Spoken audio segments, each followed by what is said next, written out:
cigarettes, and they can be a problem as well because they can lead to also nicotine addiction. So we have other drugs as well. So please do come up, and if you have any questions, I'll be staying for the whole time. You know, I got a question. It may not be a particular subject matter, but you're talking about all those drugs that are being taken back and the amount of money that is in that bundle over there, drugs that people here, the senior citizens, purchase.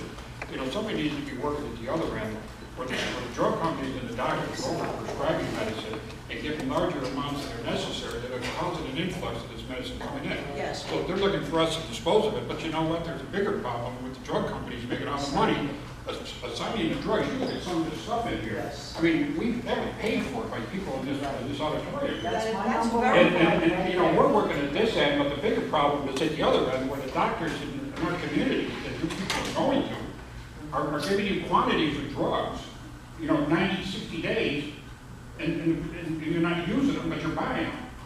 And that's an area that somebody needs to be looking into also. And each one in here individually has to challenge your doctor for medicines that you're being given and the number of quantity that you're given. And you wouldn't have all this access and you can't have the prescription pills that you're paying for. That is I am so glad you brought that up, because that is such that we're talking about once you have the medicines and you should be disposing of them. But the issue, as you said, is overprescribing in many cases. Not, you know, not everybody is overprescribed. But I think you made a point about being your own advocate. You know, you could say, I don't think I need that many. I have some friends now, when they go to the dentist and their kids have their teeth pulled for whatever, you know, whatever reason, they say, I don't think I need that many. I don't even like a few. You can have a conversation at least. I'm not saying you are a doctor, but you can have a conversation with your physician about what your needs might be, and also what alternatives there might be to some of the opioids. You know, they're finding that sometimes extra strength Tylenol may work as well, you know, as, or maybe a chiropractor or some other form alternative medicine to an opioid.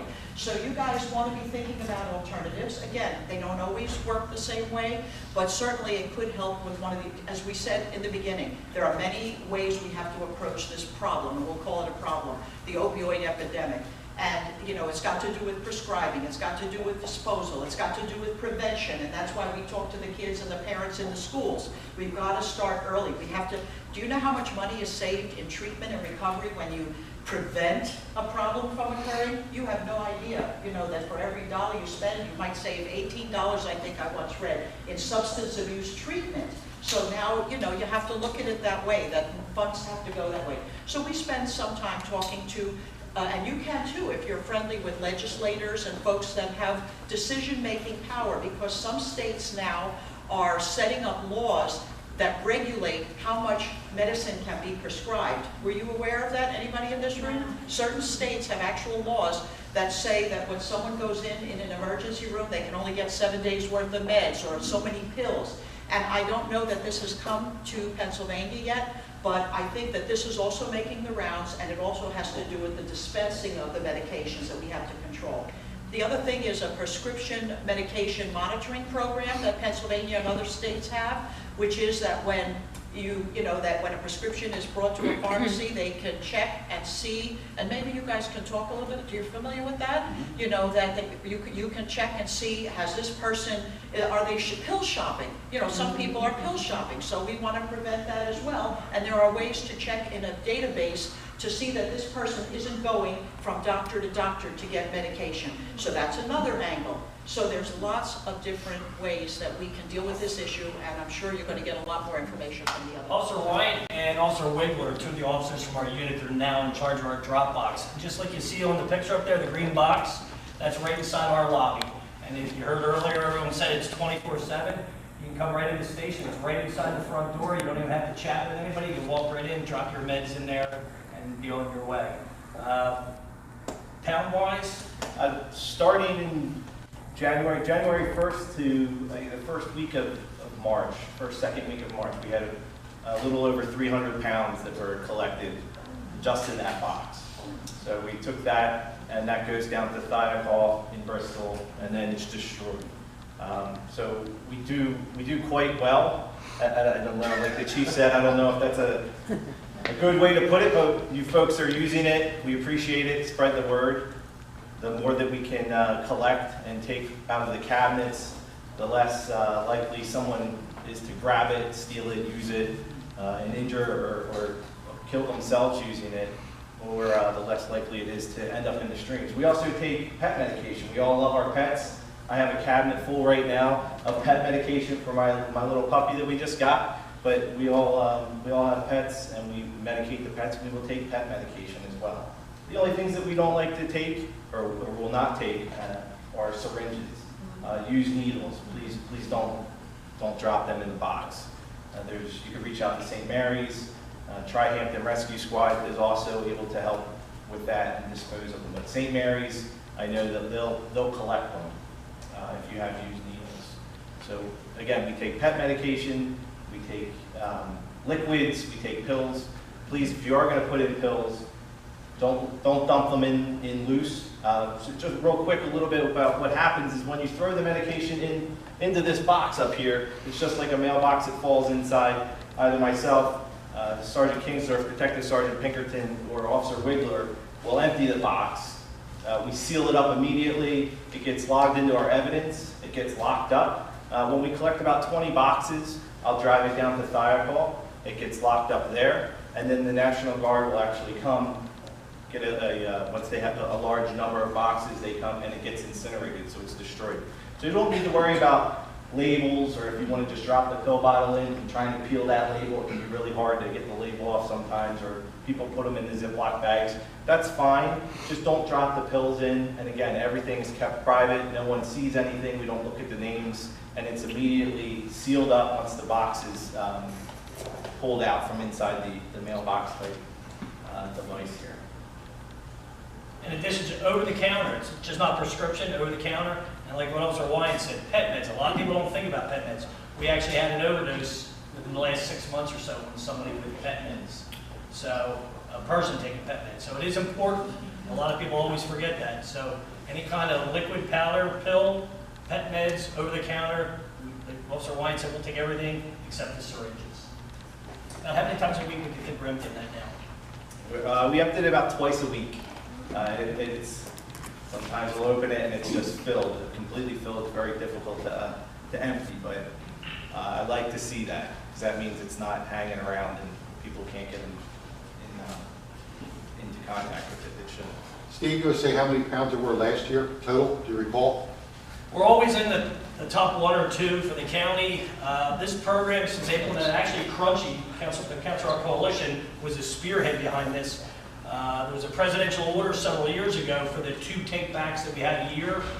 April 28th is ours, and we're going to be in front of the old shopping bag, Murray's Market. We'll have a table set up there from 10 to 2, and that's where we collect meds. So the presidential order came out that you needed 2 of these sites per year. Council Our Coalition then pushed for these permanent drop boxes, and we were one of the first ones in Bucks County to get it, and at that time, we were emptying that box almost daily.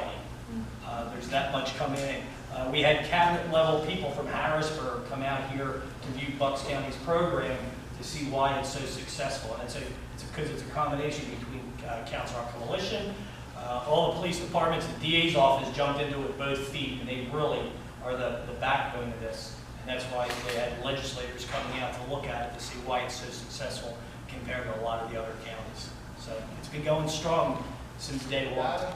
On what we've done over the past couple months, About years? 16 months, yep. John. Good afternoon. My name is Detective Sergeant Chuck Pinkerton. I've been a police officer here about 28 years in Northampton. Everybody just calls me Pinky. It's an easy way to remember me. I don't get offended by it. And the chief asked me to talk a little bit about the heroin and opioid crisis that's upon us. And Northampton is not immune to the opioid crisis by any stretch. We deal with it daily, coming in contact with people. In the last 16 months, 7 Northampton County residents have died as a result of opioid fentanyl related incidents. Probably 3 times that have been saved by officers carrying Narcan and naloxone. So it's been very, very helpful in saving lives. But Narcan isn't the answer to to this problem. It's one of the pieces of the answer, but when you have Narcan being deployed 3 times in 3 months to the same person, then we need to figure out what that problem is with that person, where we can steer that person for help with their addiction treatment, and with the base reasons doctors, as we spoke about, being prudent in their dispensing of the medication. Some unique things happened in the last 6 months. We are seeing the use of Uber. If people don't have cars, they're taking Uber down to Philadelphia to get their drugs. In January, we had an incident in Northampton where someone went down to Philadelphia in the middle of the night to get drugs and overdosed in the back of the Uber, and the officers responded and had to dispense Narcan to revive that person. In March, we had a gentleman show up for court at district court via Uber and actually overdosed right in front of the police station before going into court. And the Uber driver stopped right in front of the police station, came in and notified the police officer that they were right out, administered naloxone to the person. In 2016, there was 185 deaths related to opioid and fentanyl. That was a 50% rise from 2015. 185 deaths alone just from this crisis. In 2017, 232 deaths in Bucks County just from this crisis. And in speaking with representatives today, we're on track to surpass that 232, which isn't anything to be proud of, and it's something that we have to strive to help correct. Pinky, excuse me, Pinky. You said it's Bucks County. What about Northampton? Are you break it down? I'm breaking it down into Northampton as well as Bucks County statistics. Okay. So Do you also include like the schools? Are all the incidents in schools with kids and drugs reported? Yes. They are? Yes. All the incidents are reported through the school resource officer that would occur at the school, and the incidents that occur outside the school are handled by juvenile probation and the youth aid panel in Northampton Township. So we are aware of this problem. Every one of these deaths is a personal tragedy for the family that's left behind.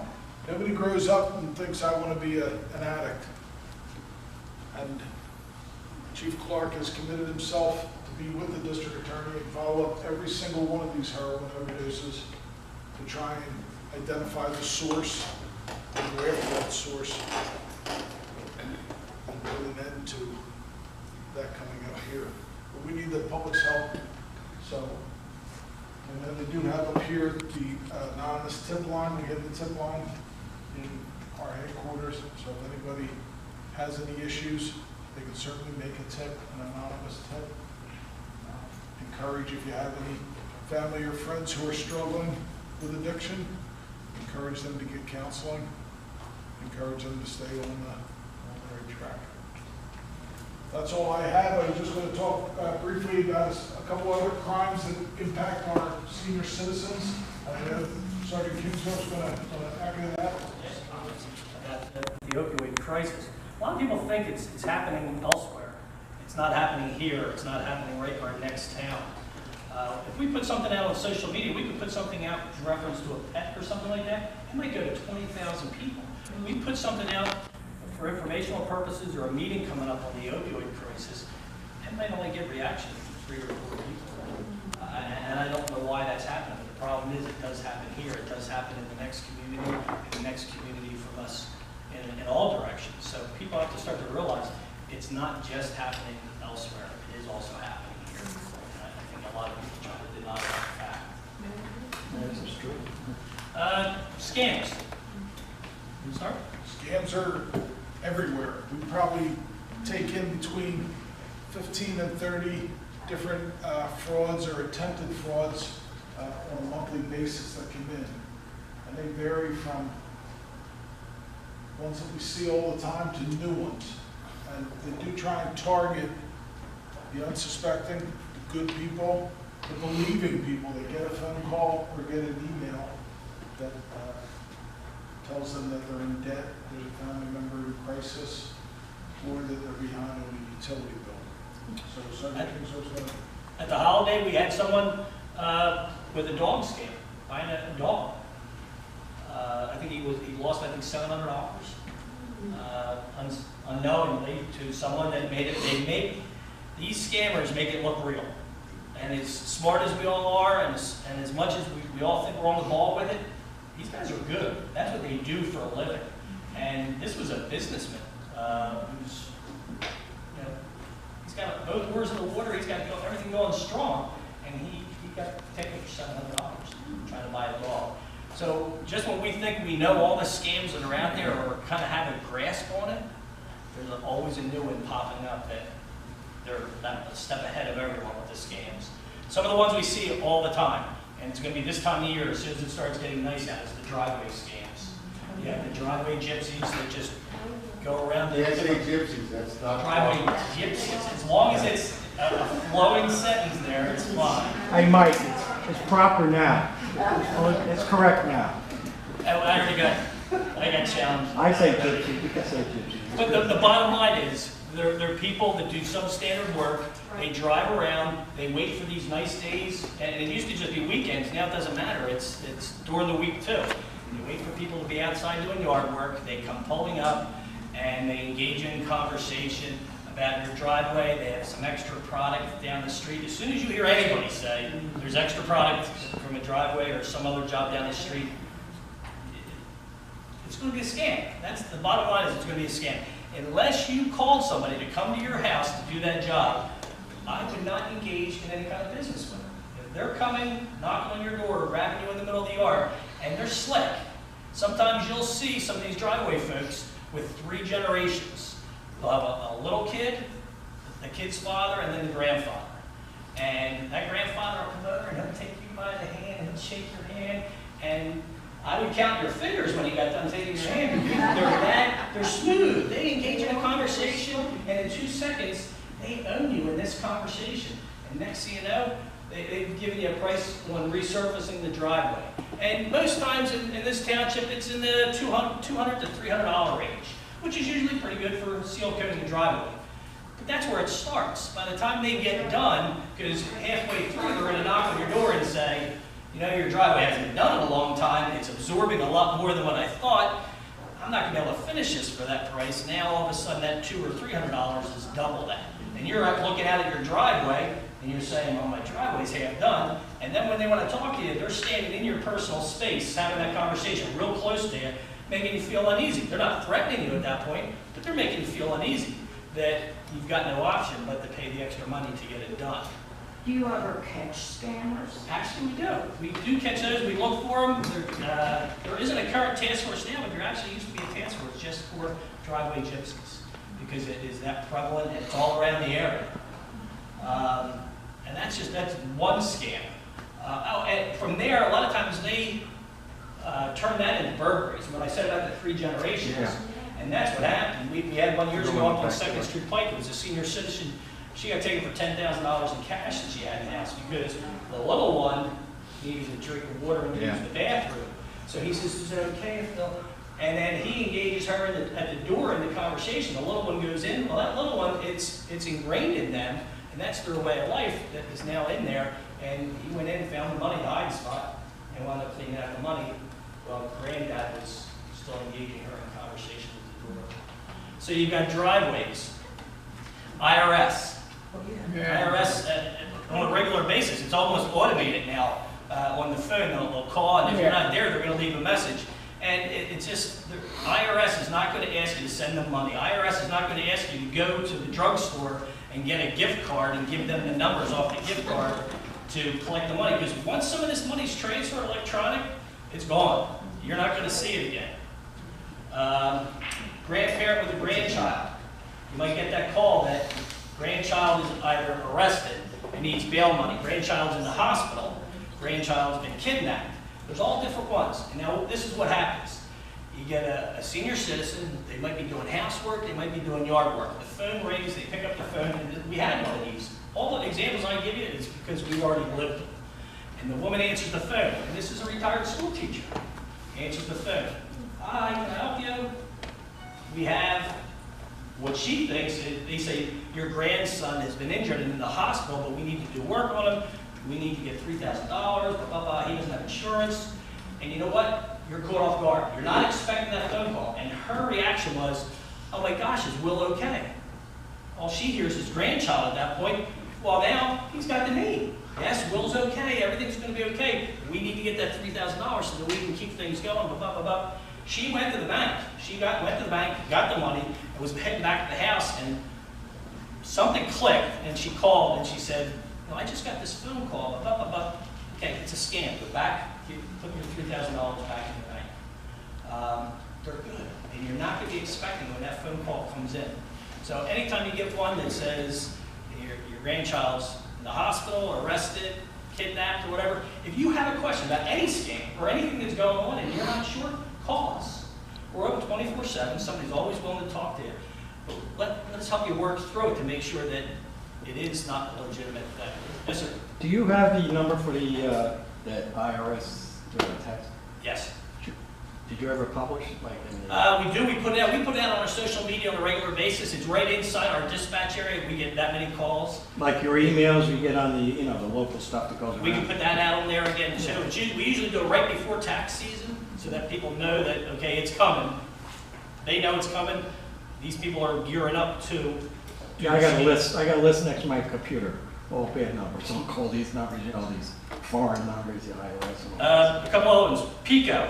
We're going to turn your power off. This a lot of times goes more towards your commercial buildings, but they also go into residential stuff where they call and they Pico, you're behind in the bill. If you don't pay the bill, we're going to turn off your electric or whatever. And next thing you know, over the phone, you're giving them a credit card or some other type of payment. Internet, you get them all the time with the pop-ups, have a virus to fix. They call you on the phone, get in front of your computer, we'll walk you through it, but it's going to cost $100 and give us your credit card information, and they work you through while you're sitting in front of your computer. Scam after scam after scam. Tree trimming, they'll come around, same thing, knock on your door, hey, we can give you a great deal. And basically, that's a distraction one where they're going to talk to you, and usually there's a couple of people involved. They might even have a radio. They might look, they got the yellow vest, they got the hard hat. Show us where your property line is. They'll take you out to the property line, and while you're back there, they're on the radio with the guy that's going in the house to burglarize your house. So again, if somebody comes knocking at your door, if you didn't call them, or you got their name from somebody else that's reliable or something, that they come knocking, don't do business with them. Yes, ma'am. You know what, Dr. Kim said a couple of years ago, she was saying, everybody that comes door to door in Northampton Township needs ID. And I'm, senior citizen, I get the knock on the door, would you like some? And I look at them and I say, you know what, you're not even allowed to knock on these doors because I don't see your identification. They don't say goodbye, thank you. They're off my property so fast. Okay. Because I was looking for that, and I keep remembering what she said. That's true. And But call us. If you get somebody knocking at your door, call us. Because we want to come out and check it out. Because just because someone has a permit, that doesn't mean that we're saying it's a great company. That means that we did a criminal history check on that person, and they fulfill the obligation to get a permit. But certain religious groups don't need permits, but the one thing we do have in our township is you can't solicit after sunset. We don't have dark or a certain time or anything like that where we don't want the people out soliciting. It's sunset. So all you have to do is look at your computer, your phone, whatever time sunset is, you're not supposed to be soliciting after that. But call us. That's the biggest thing. We want to go out and check to make sure it's not somebody that's knocking on the door to commit a more serious crime. I'll quick wrap up with a couple things. Never give out any personal information over the phone. Don't let them trip you up and give personal information, no matter who it is. If somebody's saying, I'm from the police department, I need to talk to you or whatever, if you don't know who that person is, just ask for a name and number. Not necessarily you're going to call that number back, but you can call our police station and ask us to check into it. respond to an offer you don't understand. Never pay money where, you know, you could be the winner of the lottery, but you need to pay these taxes up front. Like I said, there's scam after scam after scam. And with the IRS, never respond to the IRS letter or phone calls requesting money. That's the biggest thing. Is, I put that one out there. nah, and you know what? They've all researched just when you think they died down. We just had one recently that is legitimate. It's really in detail for getting on the computer and signing up to do business and stuff like that. There's always another scam coming out that we didn't even hear about before. Yes, sir. One last. How about the PBA from Hepburn? Are they good? Are they legitimate? Not as good as Northampton. Are they legitimate? You know what? Here's the thing. Just like you get the Bucks County Police Association and things like that, that's just something that a lot of those companies or organizations hire third-party solicitors. So that's why, even though sometimes they call and they say it's from the police department and they're rude as heck, it's because it's a third-party organization that they've hired to do that. I can just tell you, in our township, we do not solicit for funds. About 2 years ago, we did a mailer, but we don't do any by phone or any soliciting or anything like that. So just be cautious about it. If you have a question, just call us. We'll be happy to meet with you. We're going to talk about it and see if it's something legit. Our biggest thing is we don't want you to become a victim of them coming out to your house, knocking on the door, or taking advantage of you while you're out doing your yard work and stuff. And next thing you know, you're out a couple grand on a driveway. Would you want phone numbers if we can trace the phone? Get the recall? You can, but what's happening now is they'll have burner phones or they're spoofing the numbers and stuff. When I say they're that good, we had a guy that was going to work with the FBI because he had become a victim, and the guys, when they were calling him, were using the 202 area code, which when it came up on his caller ID was Washington. So he was good to go because he was working with the FBI, and they were no more the FBI than any of us. So when I keep hashing that they're good, they're that good. Last thing I'm just going to say is, everybody here, you're the eyes and ears of our community. Anything you say, anything you see that's unusual in your neighborhood, it's never an inconvenience to call 911 and report it. I know there's people in this room that have given us tips about illegal activity that has been found. So I appreciate every time somebody calls in and says, hey, this car doesn't look right in my neighborhood, I've never seen it before. There's somebody walking around the neighborhood at night that I don't recognize, somebody in my backyard, anything like that. It's never an inconvenience. There's a substantial amount of officers working every shift, 24 hours a day. If you see something, report it. Again, as both Sergeant Kingsdorf tries to slide away, so he always tries to disappear real fast and don't be gone. As he mentioned, and Dr. Rosa told you before, to solicit in Northampton, you have to have a permit. We do a background check on those people, and it only tells us that they haven't been arrested. It may tell us they've been arrested, but it may tell us they're a legitimate organization at that time. Doesn't mean we endorse them at all. And there are a number of companies out there that do it. And there are religious groups. There's the Clean Water Act, and several religious groups that do not need a permit. The federal government said they don't need a permit. We can't do anything about that. They come out, not going to be endorsed. Verizon actually has a permit. Verizon, Comcast, they're usually the ones that when they come in, the problem is they come in and they'll give us 7 or 8 names. So we did a background check for 7 or 8 names, and then they're out in the township. Always look for the ID. If they don't have an ID, because we take pictures of them, we take pictures of their vehicle. So to verify who they are. Can Verizon hire people that aren't the nicest people? It happens. And unfortunately it does. But we do need your help. And that's why we come out and talk with groups like you. We only have X amount of officers on patrol. Our police department, some people, we had a recent incident a while ago at the school where the kids were going to walk out, and I had a couple conversations with different parents, and they said, well, you have at least 70 police officers, don't you? I said, no, we don't have anywhere near 70 police officers. We have a total of 43 police officers. That includes the lieutenant, and me, and the detectives. But in the patrol division, there's only 31 guys in the patrol division. 31. And I say guys because right now we don't have any gals. We had some, but they chose to do a different path. At a given shift, we may only have 6 guys out there. Sometimes if there's training and sick days and vacation days and are tied up in court, we may be down to just 4 guys working. So we need your help. We need you to be the eyes and ears for us.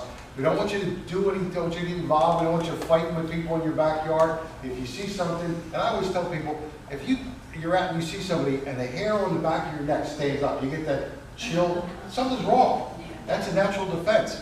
Give us a call. You know, we're out there all the time, and we'll have officers in the area, we'll try and, you know, and mitigate and take care of the problem. So that's pretty much it. What questions do you have for us? What Anything? number do we call? Pardon? What number do we call? The county dispatcher? Call the county dispatcher. The only reason I say call the county dispatcher, we don't dispatch anymore. In emergency, we can dispatch from our headquarters. But the county, you gotta call that 357-8700 for normal business type stuff, or if it's an emergency, 911.